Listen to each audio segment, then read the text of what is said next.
आज हम लोग नेक्स्ट पार्ट पढ़ेंगे वेव्स एंड साउंड का, ठीक है। उसमें हम लोग सुपरपोजिशन तक पढ़ लिया था, ठीक है। आज हम लोग स्टार्ट करेंगे इंटरफेरेंस से, ठीक है। फिर आगे जहाँ तक आज हो जाएगा देखेंगे, ठीक है। फिर नेक्स्ट क्लास में हम लोग डॉपलर इफेक्ट देखेंगे, बहुत इंपॉर्टेंट है वो, ठीक है। तो देखिए हम लोग आज जो स्टार्ट करने वाले हैं वो इंटरफेरेंस से स्टार्ट करने वाले हैं, ठीक है। इंटरफेरेंस, अब ये सब हिंदी विंदी लिखने का काम बाद में, ठीक है।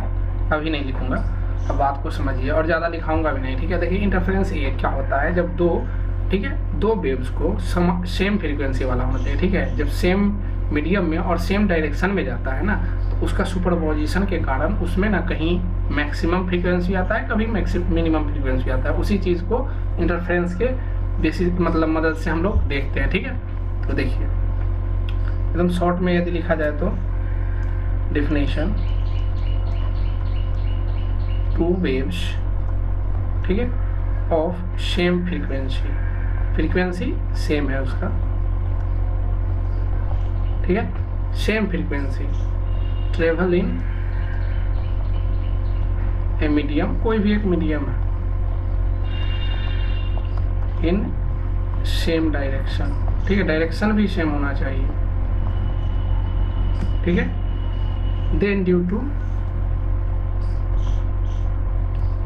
टू देयर सुपरपोजिशन,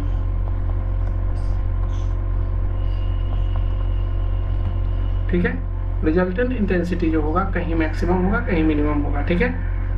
तो हम लोग आज उसी चीज की बात करने वाले हैं, ठीक है। ड्यू टू सुपरपोजिशन, ठीक है, सम ऑफ जो है इसका जो क्या बोलते हैं फ्रीक्वेंसी जो होगा ये कहीं मैक्सिमम होगा और कहीं मिनिमम हो जाएगा, ठीक है। तो due to superposition the resultant intensity vary करेगा, ठीक है। तो देखिए अब क्या होगा, बस इतना ही शॉर्ट में लिखिए, ठीक है, वैरी करेगा। इसमें क्या होता है अब वो देखिए, दिखाने का बहुत सारा पॉइंट लिखाएंगे लेकिन उससे कोई फायदा नहीं है, ठीक है। अब देखिए ये इंटेंसिटी के टाइप कितने प्रकार के होते हैं, ठीक है, जो जरूरी है उस चीज पे आते हैं। टाइप्स ऑफ इंटरफेरेंस, इंटरफेरेंस के टाइप तो दो तरह के होते हैं, ठीक है। उसके बारे में हम लोग डायरेक्ट यहीं पे ऐसे करके जान लेंगे कि क्या होता है। एक होता है कंस्ट्रक्टिव और एक होता है डिस्ट्रक्टिव, ठीक है। एक होता है कंस्ट्रक्टिव, ठीक है, और दूसरा होता है डिस्ट्रक्टिव, ठीक है। Constructive interference, destructive interference. इसमें क्या होता है ना कि इसमें मैक्सिमम एम्पलीट्यूड मिलता है, ठीक है। इसमें क्या होता है, दो फिर बात हुई थी, दो आपका जो वेव है वो ट्रेवल कर रहा था, ठीक है, सेम मीडियम में, ठीक है। तो एक का एम्पलीट्यूड ए है, दूसरा का एम्पलीट्यूड बी है, तो जो रिजल्टेंट एम्पलीट्यूड होगा, ठीक है, तो देखिए वो क्या होगा। उससे पहले देखिए फेज डिफरेंस इसमें क्या होता है। कंस्ट्रक्टिव के लिए डिस्ट्रक्टिव के लिए फेज डिफरेंस पूछेगा, ठीक है। पहले फेज डिफरेंस लिख लेते हैं। फेज डिफरेंस जो होगा ये ना इवन होगा, मतलब इवन मल्टीपल ऑफ पाई, मतलब 0, 2 पाई, 4 पाई, ठीक है, 6 पाई ऐसे होगा। और इसमें जब फेज डिफरेंस होगा वो ऑड होगा, ठीक है। क्या होगा वो ऑड, मतलब पाई, 3 पाई, 3 पाई, 5 पाई ऐसे जाएगा, ठीक है। अब नेक्स्ट पॉइंट जो मैं बता रहा था कि एम्पलीट्यूड जो होगा इसका जो, ठीक है, तो इसमें मैक्सिमम एम्पलीट्यूड पाया जाएगा, किसमें, कंस्ट्रक्टिव में मैक्सिमम एम्पलीट्यूड हो जाता है, ठीक है। तो मान लीजिए कि दो वेव है, दोनों मतलब एक का एम्पलीट्यूड ए है, दूसरा का एम्पलीट्यूड बी है, y बराबर a प्लस साइन प्लस मानते थे ना साइन ओमेगा टी, उसी तरह यहाँ भी एक a साइन ओमेगा टी, एक b साइन ओमेगा टी मान लेंगे, तो दोनों का एम्पलीट्यूड a भी हो गया ना, ठीक है। तो मैक्सिमम यहाँ पे आएगा a प्लस b होता है, ठीक है। और यहाँ पे जो होता है मिनिमम आता है, बस ये जो डिफरेंस दिखा रहा हूँ वो एक क्वेश्चन ही है, ठीक है। एम्पलीट्यूड जो होगा a माइनस बी होता है, क्या होता है, a माइनस बी, मतलब मिनिमम डिस्ट्रक्टिव में मिनिमम एम्पलीट्यूड मिलता है और कंस्ट्रक्टिव में मैक्सिमम एम्पलीट्यूड मिलता है, बस ये दो पॉइंट। अब देखिए नेक्स्ट पॉइंट की बात कर रहे हैं, उसमें क्या होता है कि इंटेंसिटी पूछा जाएगा आपको, ये वाला जो वर्ड जो अभी लिखा रहा हूँ यही सबसे ज़्यादा इम्पोर्टेंट है इस मतलब अभी जो चैप्टर चल रहा है उसका। इंटेंसिटी जो होता है वो डायरेक्टली प्रोपोर्शनल होता है, बस ये भी डायरेक्ट क्वेश्चन आया हुआ है, ठीक है, कि एम्पलीट्यूड जो आप लाए हैं उसका होल स्क्वायर के बराबर होता है, मतलब a प्लस बी का होल स्क्वायर के। सिमिलरली इसमें भी एम्पलीट्यूड वही होगा, इंटेंसिटी इंटेंसिटी जो होगा डायरेक्टली प्रोपोर्शनल टू एम्पलीट्यूड का होल स्क्वायर, मतलब a माइनस बी का होल स्क्वायर, ठीक है, समझ में आया। चलिए अब देखिए जनरली एम्पलीट्यूड का फॉर्मूला भी होता है लेकिन वो चीज़ नहीं लिखाऊंगा, ठीक है, चाहे देखिए एक लिख देता हूँ बस। जो एम्पलीट्यूड जब निकालना हो ना, जब दो चीज़ दिया रहे, दो वेव का इक्वेशन दिया रहे, तो एम्पलीट्यूड निकालने के लिए देखिए ये होता है इन जनरल, ठीक है, एम्पलीट्यूड बराबर, जो नहीं पूछता है इसीलिए इसको लिखाने का कोई मीनिंग नहीं है, ठीक है। देखिए पहला का स्क्वायर प्लस दूसरा एम्पलीट्यूड का स्क्वायर, ठीक है, plus 2ab into cos phi, phi मतलब फेज, ठीक है, फेज डिफरेंस जो होता है फाई वो, ठीक है। तो अब देखिए अभी जो था इसमें 0 2 पाई 4 पाई ऐसे था ना, तो जब पुट कीजिएगा तो ये वैल्यू 1 दे देगा, तो a square plus B square plus 2ab, a plus B का होल स्क्वायर आएगा, तो वो हट के फाइनली क्या आ जाता है एम्पलीट्यूड a प्लस बी, इसमें माइनस आ जाता है, ठीक है। तो ये हो गया जनरल फॉर्म, ये जनरल इक्वेशन हो गया। आपको बस ये 3 पॉइंट याद रखना है कंस्ट्रक्टिव और डिस्ट्रक्टिव में, इससे ज़्यादा नहीं पूछेगा, ठीक है। अब हम लोग नेक्स्ट पॉइंट पे जो बात करते हैं वो है बीट, ठीक है। ये बीट कहाँ सुनते हैं हम लोग, जो म्यूजिक वगैरह साउंड जो होता है उसमें, ठीक है, ठीक है। तो बीट्स की बात करते हैं, इसमें भी चीज़ें सब वही है, ठीक है, बस साउंड का जो होगा ना लेवल कभी राइज होगा कभी अप होगा, ठीक है, कभी ज़्यादा साउंड आता है कभी कम साउंड आता है, वही, ठीक है। तो इसको हम यदि डिफाइन कर दें, when two sounds, ठीक है, waves of nearly, देखिए एकदम ऑलमोस्ट इक्वल तो नहीं लेकिन नियरली इक्वल होता है इसका फ्रीक्वेंसी, ठीक है, नियरली इक्वल फ्रीक्वेंसी, ठीक है, equal frequencies are produce simultaneously,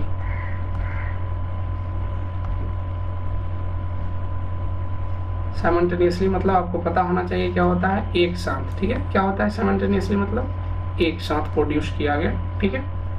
तो अब देखिए इसके कारण क्या होगा, सुपरपोजिशन के कारण देखिए कभी मैक्सिमम मिलेगा फ्रीक्वेंसी कभी मिनिमम मिलेगा, ठीक है, ड्यू टू सुपरपोजिशन,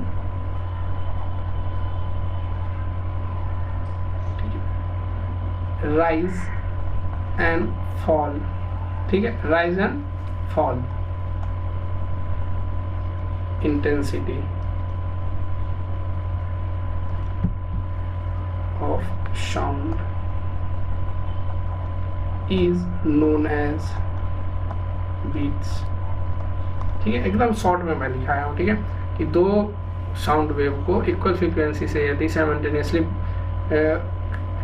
मतलब जो भी साउंड वेव्स को छोड़ा जाए तो उसका जो सुपरपोजिशन के कारण होगा तो कभी ज़्यादा साउंड सुनाई देगा कभी कम साउंड इंटेंसिटी का, ठीक है, उसका जो इंटेंसिटी होगा, इंटेंसिटी मतलब क्या, जो आपके कानों तक जो आवाज़ जा रही है उसकी इंटेंसिटी, ठीक है, तो ये चीज़ समझ गए, ठीक है। अब देखिए इसको एक बात और एक नोट लिख लेते हैं, ठीक है, देखिए द नंबर ऑफ मैक्सिमम और मिनिमम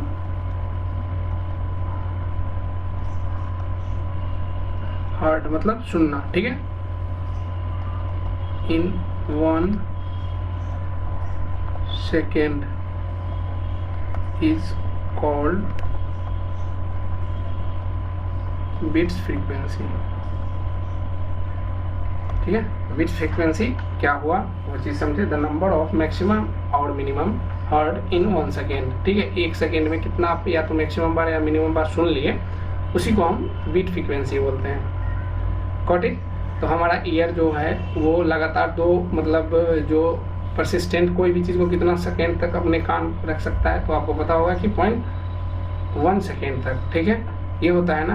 तो ये चीज़ भी आपको याद रखना है कि जो फ्रीक्वेंसी का है डिफरेंस वो 10 से ज़्यादा नहीं आना चाहिए। ये भी क्वेश्चन आ सकता है कि डिफरेंस ऑफ फ्रीक्वेंसी जो होना चाहिए वो 10 से ज़्यादा नहीं होना चाहिए।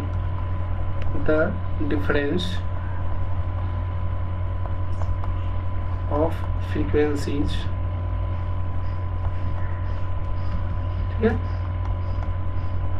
शुड नॉट, ठीक है, एक्सीड या more, should not be more than 10, ठीक है। 10 से 10 से ज़्यादा नहीं होना चाहिए। क्यों? क्योंकि जो आपके कान जो परसिस्ट करता है वो 0.1 सेकेंड के लिए परसिस्ट करता है चीज़ों को, ठीक है। तो ये समझ गए, फ्रीक्वेंसी 10 से बस ज़्यादा नहीं होना चाहिए डिफरेंस, ठीक है।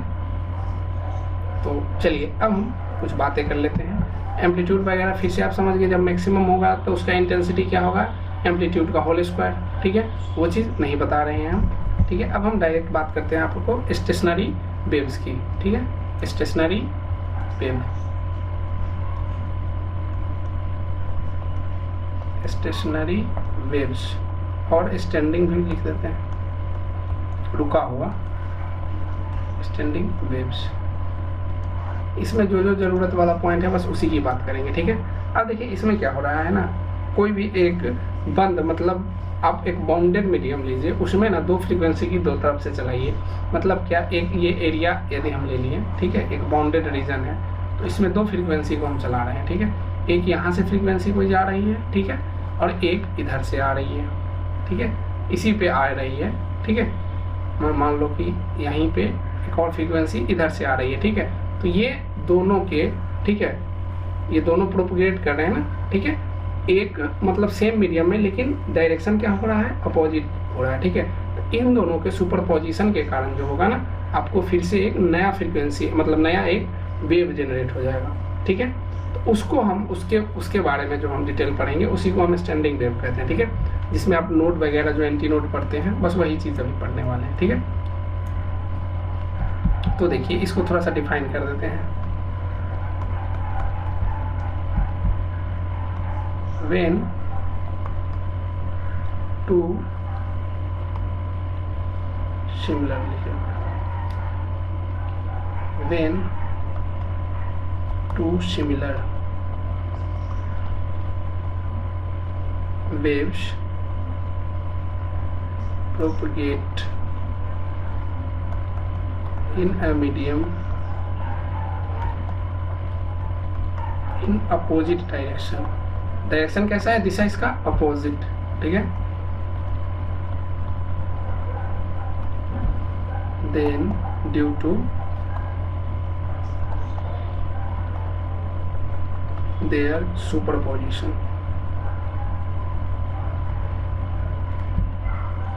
a new type of wave is obtained। ये कैसा होता है, एक नया तरह का वेव ऑब्टेन होता है, ठीक है। और वह कैसा अपेयर होता है उसके बारे में भी लिख देते हैं, विच अपेयर्स, प्रतीत होता है या दिखता है, ठीक है, स्टेशनरी इन द मीडियम, ठीक है। चीजों को समझ गए। चलिए अब देखिए हम इक्वेशन ऑफ स्टेशनरी वेव लिखते हैं, ठीक है।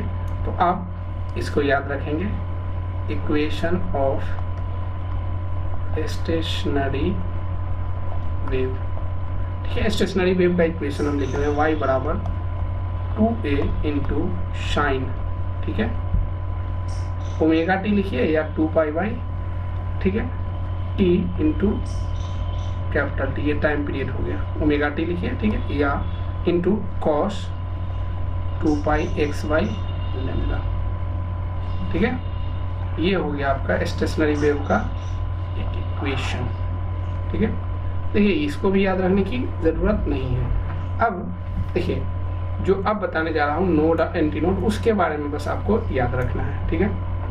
तो अब देखिए नोड और एंटी नोड जो होता है अल्टरनेट ऑब्टेन होता है, मतलब नोड क्या है, एंटी नोड क्या है, पहले वो समझें। देखिए एक मान लीजिए ये लाइन हम ले रहे हैं, इसको डॉटेड लाइन से लेते हैं तब ज़्यादा समझ में आए, ठीक है। अब देखिए ऐसा कुछ बनेगा,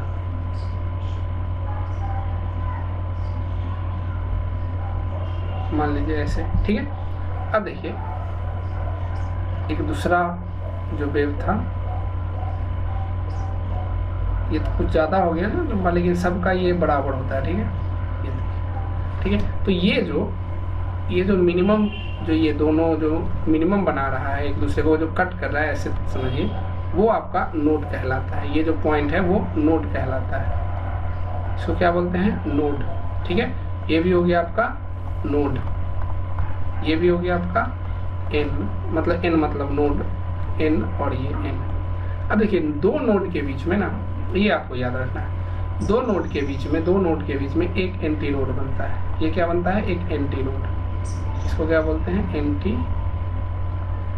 नोड, ठीक है। तो यहाँ भी एंटी नोड बनेगा, यहाँ भी एंटी नोड बनेगा, यहाँ भी एंटी नोड बनेगा, और यहाँ भी एंटी नोड बनेगा। तो पहले ये चीज़ समझ गए कि दो नोड के बीच में एक एंटी नोड होता है, या ऐसे भी बोल सकते हैं दो एंटी नोड के बीच में एक नोड होना ही होना है, ठीक है। दोनों पॉसिबल है, दो नोड के बीच में एक एंटी नोड, एक, ठीक है, या दो एंटी नोड के बीच में एक नोड, दोनों चीज़ सही है, ठीक है। अब देखिए इसमें आपको याद जो रखना है वो चीज़ की बात करते हैं, ठीक है। अब देखिए दो कंजिक्यूटिव, मैं अब ज़्यादा लिखाऊंगा नहीं, बस यहीं से सब चीज़ समझाऊंगा। दो कंजिक्यूटिव मतलब दो लगातार नोड या एंटी नोड के बीच का जो डिस्टेंस होता है वो होता है λ/2। देखिए कंजिक्यूटिव मतलब लगातार इस नोड से इस नोड के बीच में, तो λ/2। या आपको मन है कि ये एंटी नोड से हम इस एंटी नोड के बीच में गए, तो इसका भी डिस्टेंस क्या होगा, आपको यहाँ लग रहा होगा कि ये ज़्यादा है, लेकिन वो λ/2 ही होगा, ठीक है, क्योंकि वहाँ स्केल वगैरह का यूज़ करके प्रॉपर बनाया जाता है, ठीक है। यहाँ तो मैंने रफ खींचा है ना, तो देखिए λ/2। अब देखिए एक चीज़ और कि अब दो, देखिए नोड और एंटी नोड के बीच का जो डिस्टेंस होता है बस आधा उसका कर दीजिए, λ/4, ठीक है। सिमिलरली ये और ये क्या हो जाएगा, λ/4, ठीक है। अब आप समझ गए कि दो सेम मतलब जो दो सेम कहने का मतलब क्या है, दो नोड या दो एंटी नोड के बीच का डिस्टेंस जो होगा λ/2 होगा, लेकिन दो डिफरेंट आएगा तो λ/4 हो जाएगा। बस ये दो पॉइंट आपको मतलब हमेशा याद रहना चाहिए, बस इतना से ही आपका काम हो जाएगा। डायरेक्ट यही पॉइंट पूछेगा, लेमडा का वैल्यू दे देगा, बोलेगा कि दो नोड के बीच का डिस्टेंस बता दो, तो λ/2 कर दीजिए, ठीक है। अब दो नोड बन रहा है, दो एंटी नोड बन रहा है, तो अब उसके बारे में हम लोग जानते हैं, ठीक है। अब बोलेगा कि दो एंटी नोड बन रहा है, ठीक है, या दो नोड बन रहा है, ऐसे बात करते हैं। अब देखिए अब हम बात करते हैं कि दो नोड बन रहा है, दो नोड बनेगा कैसे, देखिए यहाँ से स्टार्ट हुआ और यहाँ चला गया, ठीक है,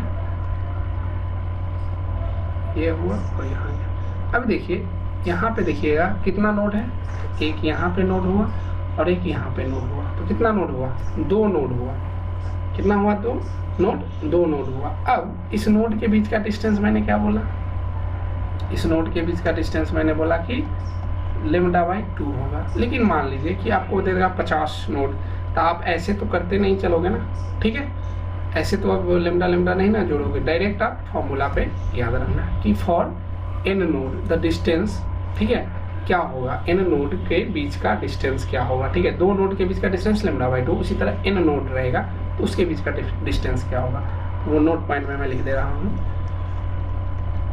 ठीक है। इफ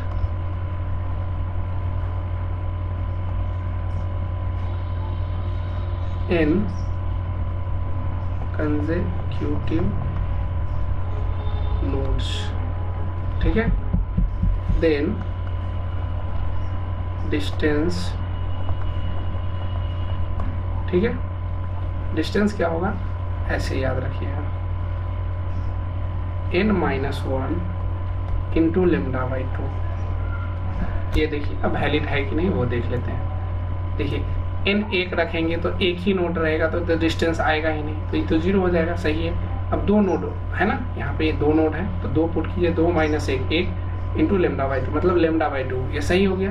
अब 2 नोड रहता तो फिर से लेमडा बाई टू जुट जाता ना, तो देखिए 2 नोड मतलब 3 नोड रहता, एक और नोड की यदि बात कर ले, ये क्या मैंने लिखाया कि n नोड कंसेक्यूटिव नोड रहेगा तो इन सारों के बीच का डिस्टेंस, मतलब जितना भी नोड बन रहा है उनके बीच का टोटल डिस्टेंस की बात हो रही है, ठीक है। सिंगल तो हमेशा लेमडा बाई टू ही रहेगा, ठीक है। ये फर्स्ट और लास्ट के बीच का डिस्टेंस बताएगा, ठीक है, ये फर्स्ट और लास्ट के बीच का डिस्टेंस बताएगा, ठीक है।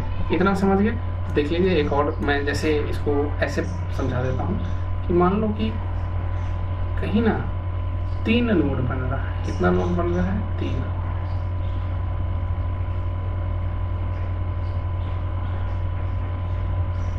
ठीक है। कितना नोड बन रहा है 3 नोड बन रहा है,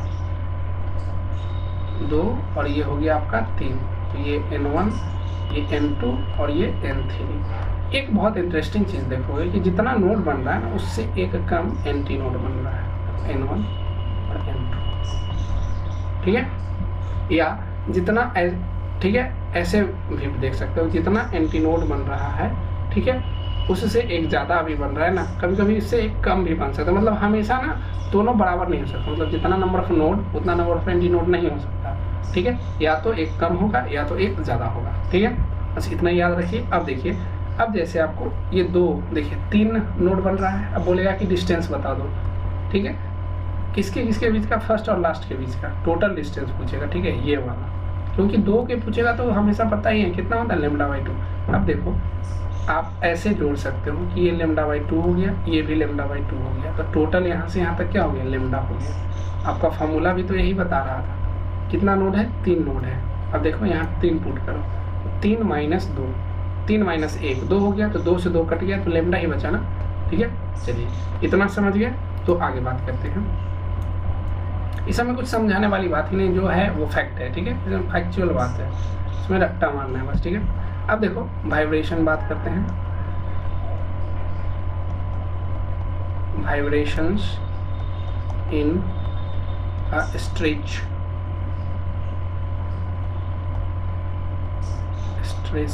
स्ट्रिंग, धागा की बात हो रही है, ठीक है। तो देखो धागा वगैरह के बारे में बात किया था ना हमने कि एक मान लो कि एक तरफ ये बांध दो और दूसरी तरफ से उसको झटका दो, तो उसमें कैसा वेव जनरेट होता है, transverse wave.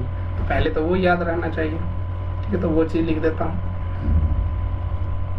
Velocity of A transverse, ठीक है, ट्रांसवर्स वेव इन अ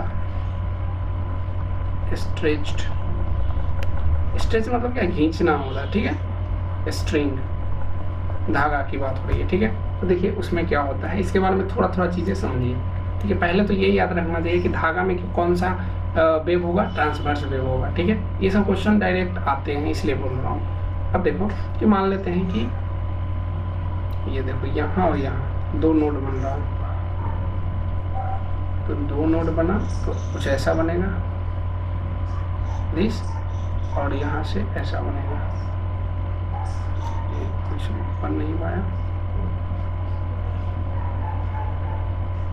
ठीक है, ऐसे मान लो, क्या बात है, ठीक है। ये नोड है ना, तो आपको ये पता है कि ये नोड और ये नोड के बीच का, 2 कंसेक्यूटिव नोड के बीच का डिस्टेंस कितना होता है, लेमडा बाई 2। अब मान लो कि ये रस्सी है, ये क्या था, रस्सी था, तो इसके डिस्टेंस कितना हो जाएगा, मान लो कि यदि L है,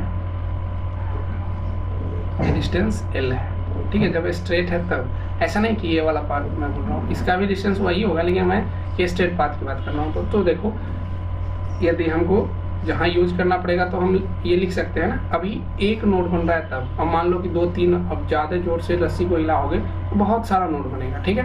अभी मान लो कि एक बस नोड बना है, उस समय L बराबर क्या हो गया, लेमडा बाई 2 हो गया, ठीक है। यदि ये कितना नोड बना है, जब 2 नोड बना है, मतलब कि एक लूप बना है तब। अब मान लो कि 3 नोड बन रहा हो तो क्या होगा, तो देखो दिस एंड दिस सिमेट्रिकल बना था, ठीक है, ये देखो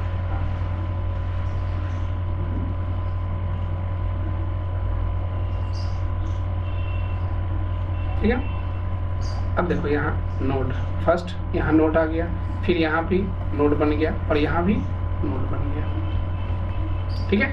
अब देखिए, अब लेंथ उतना ही है, बात को अब समझिए, चीज़ को यही बस समझना है कि लेंथ तो अभी भी उतना ही है रस्सी का। आपको दिखने में लग रहा होगा कि इससे ज़्यादा बड़ा है, बस लेंथ उतना ही है। लेकिन देखिए अब लेमडा जो डिस्टेंस है वो वैरी हो गया। अब यहाँ से यहाँ तक देखिए, एक यहाँ से यहाँ तक लेमडा, ठीक है, लेमडा बाई 2, फिर यहाँ से यहाँ तक लेमडा बाई 2, मतलब ये टोटल यहाँ से यहाँ तक क्या हो गया, 2 टाइम इंटू लेमडा बाई 2। समझ में आया।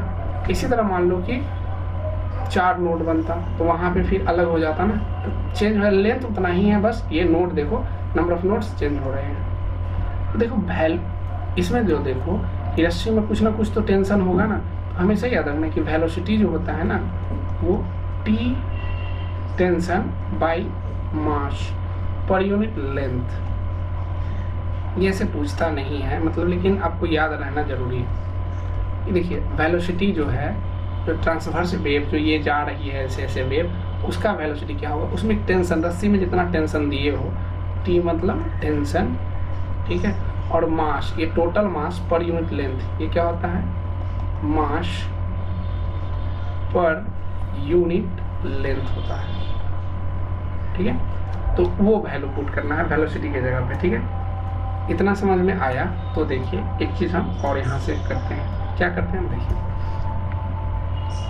आपको ये वाला पता था, इसमें क्या था, देखो ऐसे मानते हैं इसको, यदि हम N1 मान लें, इसमें एक लूप बना है, लूप मतलब ये गोला वाला की बात करना है, इसमें 2 लूप बना है, ठीक है, समझ में आ रहा है या नहीं, ठीक है। अब देखिए सिमिलरली आगे भी होगा ऐसा ही, तो N1 बराबर क्या होगा ये बताओ। N1 बराबर देखो हम ऐसे लिख सकते हैं लेमडा बाई 2, या लेमडा के जगह पे हम रिप्लेस जब करेंगे तो देखो क्या आएगा, V बाई 2, तो जैसे कहते हैं बाई L, ठीक है। अब V को यदि पुट कर देंगे तो ये कुछ ऐसा आ जाएगा, T by M, got it. इसी तरह यदि N2 की बात हो जाएगी, 2 टाइम लेमडा बाई 2, सब चीज़ वैसा ही रहेगा, ठीक है। बस यहाँ पे क्या आ जाएगा, 2 इंटू N लिख दे डायरेक्ट, ये वाला वैल्यू ये डायरेक्ट यही आएगा ना, ठीक है। सिमिलरली N3 लिखना होगा, यदि N3 हमको लिखना होगा मतलब जिसमें 4 को नोड बनेगा, 3 टाइम लेमडा बाई 2 हमको लिखना पड़ेगा, 3 इंटू, और इसको हम N1 लिख सकते हैं, N1 का वैल्यू ये पुट कर देंगे, ये 3 टाइम है, ठीक है। ऐसी सो हम जाते रहेगा, ठीक है, समझ में आया। अब देखिए N1 का रेशियो लेते हैं N2 और N3 का, तो आप देखेंगे ना ऐसा रेशियो होता है, 1 2 3 4 5, मतलब देखिए क्या आ रहा है, अल्टरनेट इवन और ऑड आ रहा है, क्या आ रहा है, अल्टरनेट इवन और ऑड आ रहा है, ठीक है। अब चलिए हम लोग क्या करते हैं कि ये हो गया क्या, एक स्ट्रेच्ड स्ट्रिंग के अंदर की बात हो गई, ठीक है। अब देखिए ऑर्गन पाइप की बात होती है, जहाँ से है ना साउंड निकलता है, उसमें भी ये चीज़ें होती है, ठीक है। तो ऑर्गन पाइप के बारे में या तो आज पढ़ लीजिए या कल भी पढ़ सकते हैं, ठीक है। तो आज हम यहीं पे छोड़ देते हैं, ठीक है, कल ऑर्गन पाइप पढ़ लेंगे और फिर हम लोग डॉपलर इफेक्ट पढ़ लेंगे कल, ठीक है। चाहे आज ही ऑर्गन पाइप पढ़ा ही देता हूँ, ठीक है, ताकि आपको कल और आसान रहेगा। एकदम शॉर्ट में बात करते हैं, ठीक है, ऑर्गन पाइप के बारे में। तो चलिए ऑर्गन पाइप पढ़ ही लेते हैं हम लोग। नेक्स्ट है ऑर्गन पाइप्स। इसमें क्या होता है, इसमें साउंड की बात होती है, और साउंड पता है कैसा वेव है, लॉन्गिट्यूडनल वेव, ठीक है। तो देखिए पहले उसको लिख देते हैं, organ pipes are those cylindrical pipes which are used for producing, जैसे मैंने बताया आपको, साउंड या म्यूजिक, ठीक है, म्यूजिकल, ठीक है, साउंड। अब देखिए म्यूजिकल साउंड है, साउंड आ गया ना, लॉन्गिट्यूडिनल वेव आपको ऐसे ही याद रखना है, ठीक है। अब देखिए ये टाइप्स इसका कितना होता है, 2 तरह का होता है, ठीक है। एक ओपन होता है, इसमें देखिए ये इसका मतलब आपको हो जाना चाहिए क्या, लॉन्गिट्यूडिनल वेव, जो आप बोलते हैं वो लॉन्गिट्यूडिनल वेव होता है, ठीक है। अब देखिए इसमें टाइप्स की बात कर लेते हैं,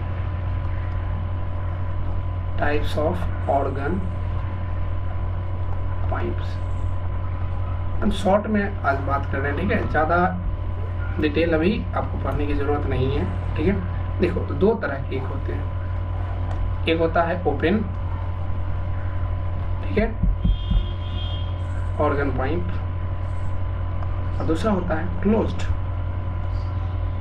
क्लोज्ड ऑर्गन पाइप। अब दोनों में क्या अंतर है, दोनों में यही अंतर है ना कि ये सिलेंड्रिकल तो दोनों होगा, इसमें ना दोनों तरफ खुला होगा, ऐसे होगा ये ऐसा, ठीक है। इसमें भी ऐसा होगा लेकिन एक तरफ, किसी एक तरफ ना बंद होगा, ऐसा होगा, क्लोज्ड ऑर्गन पाइप इसको बोलते हैं, ठीक है। इतना पहले समझ में आ गया तो हम आगे बढ़ते हैं, ठीक है। अब देखिए बात होती है कि ओपन ऑर्गन पाइप में पहले हम बात करते हैं और क्लोज में क्या होता है, ठीक है। तो देखिए सबसे पहले तो यही पूछते हैं, वो क्या पूछते हैं वो पहले लिखते हैं, ठीक है। ओपन ऑर्गन पाइप्स की बात कर रहे हैं, ठीक है। अब देखो ओपन ऑर्गन पाइप में मैंने क्या बोला कि सिलेंड्रिकल जो पाइप है दोनों तरफ से ओपन रहेगा, तो कभी भी कोई रुकावट नहीं है, कोई यहाँ पे रुकावट नहीं होगा ना, तो वहाँ पे हमेशा एंटी नोड बनता है। ये चीज़ बस इसमें जानना है कि जब जो कोई भी चीज़ कोई रुकावट नहीं हो तो आराम से चीज़ आ जा सकती है ना, बस ऐसे याद रखना। तो यहाँ पे एंटी नोड बनेगा, मतलब समझो कि एक ऐसा वेव आएगा इधर और ये ऐसा आएगा,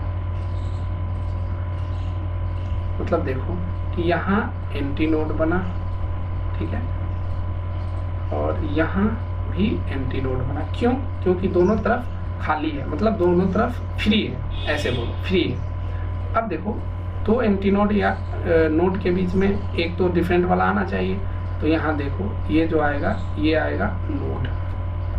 अब देखो मान लेते हैं, क्या मान लेते हैं कि जैसे रस्सी का माने थे ना कि लेंथ L, तो यहाँ देखो लंबाई L है, ठीक है। अब देखो यदि लेमडा के टर्म में इसी लंबाई को लिखे तो देखो क्या है, दो सेम चीज़ के बीच का डिस्टेंस क्या होता है, लेमडा बाई 2। इतना तो समझ में आ ही गया होगा। अब मान लीजिए कि यही पाइप है, जैसे वहाँ पे किए थे सेम यहाँ कर रहे हैं दो। अब ना एक से ज़्यादा नोड बनाएंगे, हम लोग नोड बनाएंगे, ठीक है, एक से ज़्यादा। देखो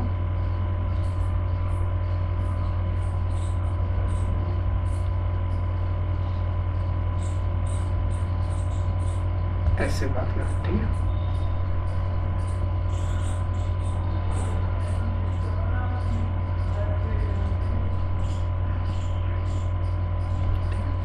तो दो बनाते हैं, ठीक है,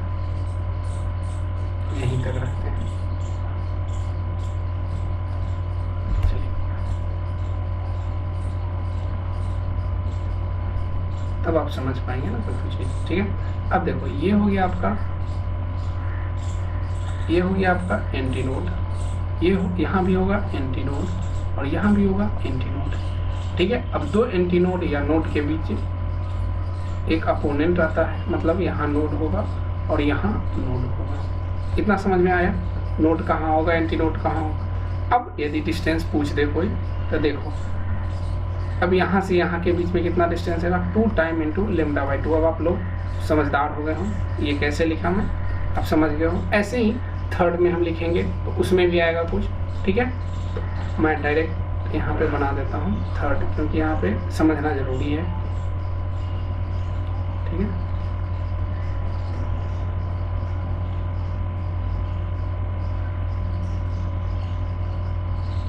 ये हो गया। अभी अपोजिट साइड से मिला, ये हो गया। अब देखो ये तो मैं फ्री हैंड से बना रहा हूँ, इसीलिए आपको लगेगा कि ये बड़ा है, लेकिन लेंथ सेम ही मानना, ठीक है।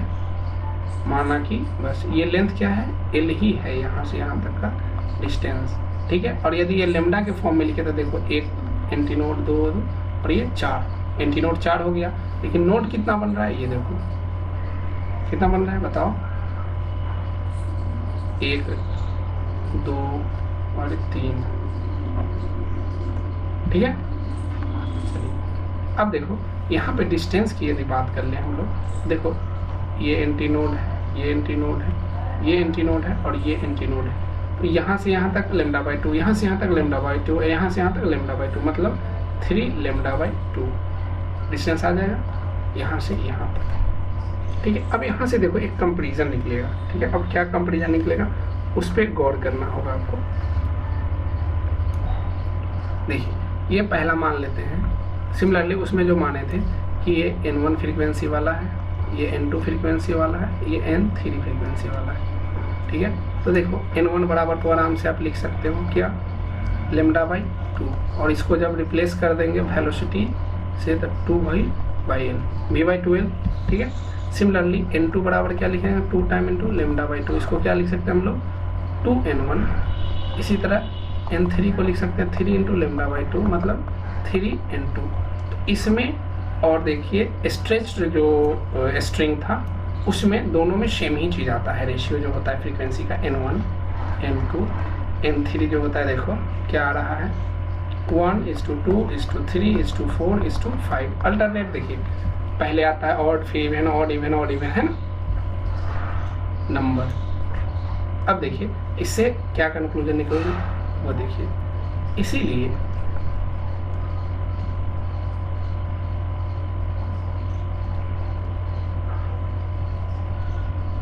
even and odd harmonic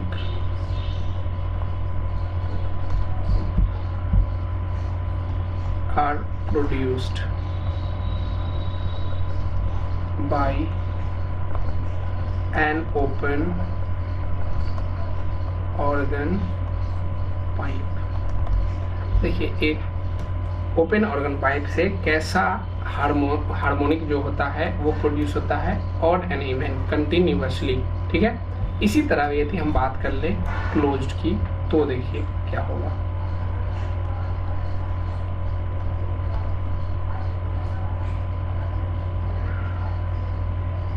closed organ pipe की यदि हम बात कर लें तब तो देखिए क्लोज्ड ऑर्गन पाइप में क्या मैंने बोला था कि एक तरफ जो होगा वो बंद होगा और दूसरे तरफ ओपन होगा।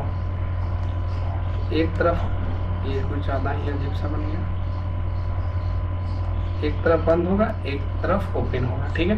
तो जहाँ बंद रहता है रुकावट रहता है वहाँ हमेशा याद रखिए क्या बनता है नोड ही बनेगा, वहाँ एंटी नोड का जरूरत ही नहीं है। तो देखिए यहाँ से ऐसे जाएगा,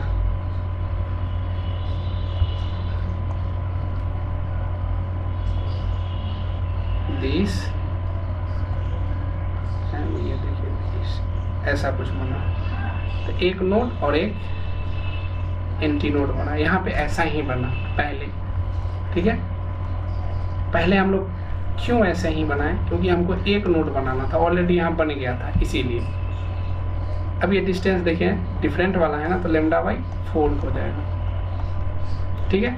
अब यही इसी तरह अब यदि दो नोड हम बनाए तो यदि सेम लेंथ में 2 नोड बनाए तो देख लीजिए लेंथ तो L ही है, लेकिन इसमें थोड़ा सा चेंज आया है। क्या चेंज आया है कि 2 एंटी नोड बनेगा, 2 एंटी नोड की बात मतलब 2 नोड बनेगा, ठीक है। ये देखिए ये एक नोड और ये एक नोड, ठीक है। और यहाँ पे दिस ठीक है एंटी नोड। अब जब डिस्टेंस निकालोगे यहाँ से तो देखो ये तो हो जाएगा λ/2 और ये λ/4, ठीक है। तो ये आ जाएगा 3/4 इंटू λ/2।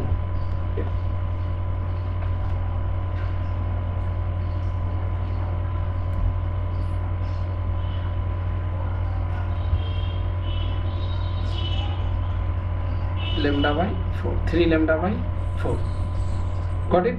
इसी तरह आगे बनाते जाओगे, बन जाएगा। ठीक है, इसमें बस रेशियो याद रखना। ठीक है, इस समय रेशियो बस याद रखना है, इसलिए मैं ज़्यादा डील नहीं जा रहा हूँ, डिटेल जाऊँगा कभी बहुत आराम से पढ़ाने का मौका मिला। ठीक है, तो देखो इसमें याद रखना 1:3:5:7, मतलब इसमें ना ऑड आता है। इसमें जो होता है फ्रीक्वेंसी का रेशियो जो आता है हमेशा ऑड आता है। ठीक है, इसमें ऑड नंबर आता है। ठीक है, गॉट इट और नॉट? चलिए इतना समझ गए। तो अब देखिए यहीं पे छोड़ देते हैं आज। ठीक है, कल हम लोग बात करेंगे डॉपलर इफेक्ट के बारे में। ठीक है, तो आई होप कि इतना आपको समझ में आ गया होगा। ठीक है, इसमें कुछ समझना ही नहीं था, बस दो चीज़ याद रखना है कि पहला चीज़ ये कि एक मिनट, दो नोड के बीच का डिस्टेंस क्या होता है, तो λ/2, बस क्वेश्चन यही रहेगा होगा। और या एक नोड और एक एंटी नोड, मतलब नोड और एंटी नोड के बीच का डिस्टेंस क्या होता है, λ/4। इसी पे घुमा के क्वेश्चन पूछेगा। अब जो पूछेगा वो आप बता दीजिएगा। ठीक है, बस यही है मेन चीज़, बाकी ये सब है। तो आपको ये चीज़ याद रखना है कि स्ट्रेच्ड जो स्ट्रिंग है उसमें ट्रांसवर्स वेव होता है, और जो ऑर्गन पाइप है उसमें जो होता है लॉन्गिट्यूडनल वेव होता है। ये भी क्वेश्चन आ सकता है। ठीक है, फेज डिफरेंस जो बता दिया, जो जो चीज़ बता दिया है वही सब आ सकता है। ठीक है, तो यहीं पे क्लास को रोक देते हैं। नेक्स्ट डे नया टॉपिक, मतलब इसी में डॉपलर इफेक्ट बहुत अच्छा टॉपिक है। ठीक है, उसको हम लोग समझेंगे। ठीक है, कि ट्रेन कैसे हमारे पास आती रहती है तो ज़्यादा आवाज़ सुनाई देता है, फिर वो जाती है तो कम आवाज़ धीरे धीरे सुनाई देने लगता है, ये सब चीज़ चर्चा होगी। ठीक है।